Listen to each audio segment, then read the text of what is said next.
Chers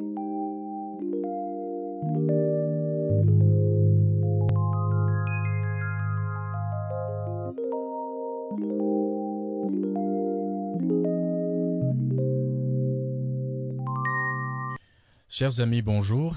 Vous êtes sur le Pitch de l'Historien, votre podcast dédié à l'histoire, aux civilisations et aux questions importantes de notre époque.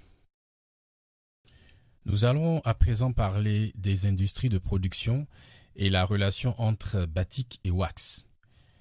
La CPA permit à l'usine anglaise de reproduire en toute légalité certains dessins hollandais.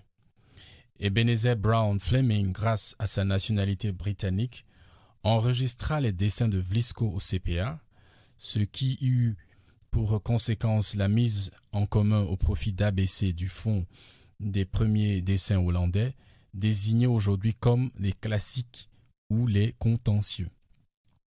Le statut de ce registre de dessins est exceptionnel, car la création actuelle des deux usines concurrentes régies par des mesures de protection contre la copie se veut entièrement distincte.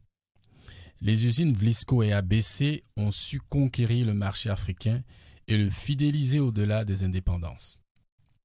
Parce que les dessinateurs et industriels de ces deux usines ont su capter ou capturer l'esprit et le mode de pensée africain et adapter les exigences de cette pensée et ses transformations sociales à ses supports matériels et sa production, ce qui n'a pas été le cas pour les Indonésiens. Une forme de gage d'authenticité a été attribuée à ces étoffes. L'effervescence de la possession du produit original était née. Des marques d'authenticité ont commencé à être recherchées par une certaine classe moyenne africaine émergente dans les débuts de l'indépendance. Cette classe sociale était en quête d'attributs distinctifs, autres que les costumes et tenues coupées selon les standards européens, qui témoigneraient de leur réussite sociale selon l'adage « l'habit ne fait pas le moine », mais c'est par l'habit que l'on reconnaît le moine. Il fallait des insignes distinctifs de la réussite sociale et de l'élégance ou d'une superbe spécifiquement africaine et surtout féminine. Le wax authentique devait par conséquent être au-delà d'une simple étoffe, un symbole de distinction sociale. Il devait donc se démarquer des contrefaçons. Analysons ensemble les éléments d'authenticité du wax. Le premier élément est l'applique de la cire des deux côtés de l'étoffe avant de l'atteindre. Cela permet au wax de n'avoir virtuellement ni envers ni endroit. Cette qualité réversible est devenue un moyen de détecter les véritables wax des imitations. Ensuite, l'emprunt à la technique originale du batik de la teinture avec les différents colorants. Dans le batik indonésien, l'étoffe subit plusieurs bains de teinture après des applications successives de cire. Le tissu est trempé dans l'indigo, puis dans des bains suivant les couleurs successives selon les appliques de la cire. La fabrication du wax ne comporte qu'une seule phase de teinture qui se fait à l'indigo ou parfois avec d'autres colorants dits sépiques, vert, marron, bordeaux ou bleu roi. Les autres couleurs du wax sont imprimées soit à l'aide de blocs ou tampons appliqués manuellement, soit avec des filtres ou rotatives. La troisième référence à l'authenticité du wax relève d'un emprunt à la technique originale du batik. Il s'agit de l'effet bubbling, caractérisé par des petites taches blanches parsemées sur l'étoffe.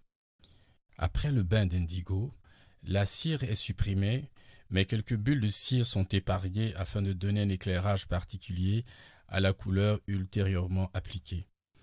Ensuite, il y a les craquelures de la cire qui donnent un effet de tracé en surbrillance au wax lorsqu'il est exposé à la lumière du soleil. Cela donne un effet veiné de marbrure. Alors que ce phénomène est considéré comme un défaut par les Indonésiens, les Africains le déterminent comme un label indéniable d'authenticité. Les industriels décident donc de provoquer ces craquelures ou cracking dans le wax. S'il leur est possible de maîtriser la densité du bubbling et du cracking, ils ne peuvent jamais prévoir à l'avance leur positionnement sur l'étoffe.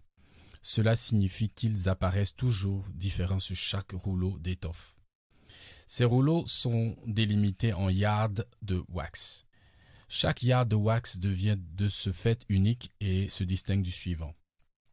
On peut donc dire que si le wax s'inspire du batik, il s'est particularisé sur certains points d'interprétation, surtout culturels, pour s'adapter aux goûts spécifiques des populations africaines.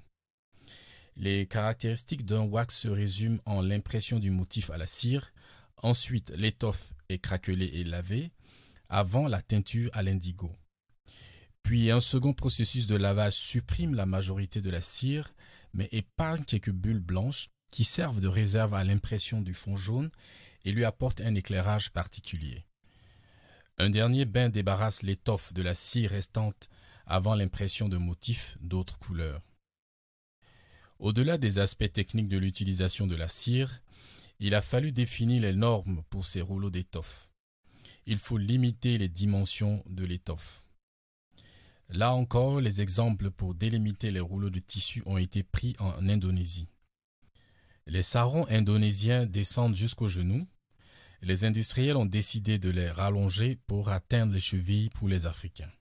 Il faut noter que les vêtements traditionnels atteignent les chevilles si l'on se réfère à la culture Akan du Ghana, d'où est parti les premiers ports de batik indonésiens. Les wax initialement travaillés dans les largeurs de 36 pouces, c'est-à-dire 91,5 cm, ont adopté une taille standardisée de 48 pouces, soit 122 cm. Ils sont débités par pièces de 12 yards de long et vendus ensuite en demi-gros en lots de 6 yards et au détail en coupons de 2 yards, soit la mesure d'un pagne. Il existe aujourd'hui plusieurs qualités de wax allant du prestigieux Super Wax au Wax Block, Wax Cover et Wax Print. Merci d'avoir suivi la troisième partie de notre série de podcasts dédiés au pagne. À bientôt.